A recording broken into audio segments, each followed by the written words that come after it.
नमस्कार, मी आचल न्यूज अनकटमध्ये आपले स्वागत. पावत्याच्या ठळक घडामोडी. वाराणसीतल्या निवडणुका तरी ईव्हीएम शिवाय घेऊन दाखवा, संजय राऊतांचं मोदींना चॅलेंज. मराठा समाजाला न्याय देण्यासाठी टिकणारे कायद्याच्या चौकटीतील आरक्षण देणार, एकनाथ शिंदेंचं वक्तव्य. नाशिकचं अधिवेशन म्हणजे उबाठाला श्रद्धांजली, नितेश राणेंची ठाकरे गटावर टीका.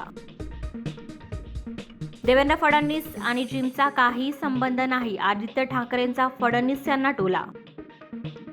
मनोज जरांगेंच्या नेतृत्वाखाली हजारो मराठा बांधव अंतरवाली सराटीतून मुंबईकडे रवाना. राम मंदिर प्राणप्रतिष्ठा कार्यक्रमासाठी उद्धव ठाकरेंना स्पीड पोस्टद्वारे निमंत्रण. राम मंदिर प्राणप्रतिष्ठा सोहळ्यासाठी 22 जानेवारीला सुट्टीविरोधातील याचिका कोर्टाने फेटाळली. मालदीवमध्ये उपचाराअभावी भारतीय 14 वर्षाच्या मुलाचा मृत्यू, मुइज्जू सरकारने नाकारली भारतीय एअर अँब्युलन्सची परवानगी.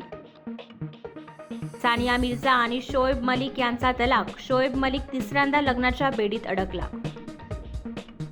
आणि जसप्रीत बुमराह खूप चांगला गोलंदाज, पण मी सर्वोत्तम. अंडर 19 वर्ल्ड कपचा स्टार क्वेना माफकाचं वक्तव्य. धन्यवाद.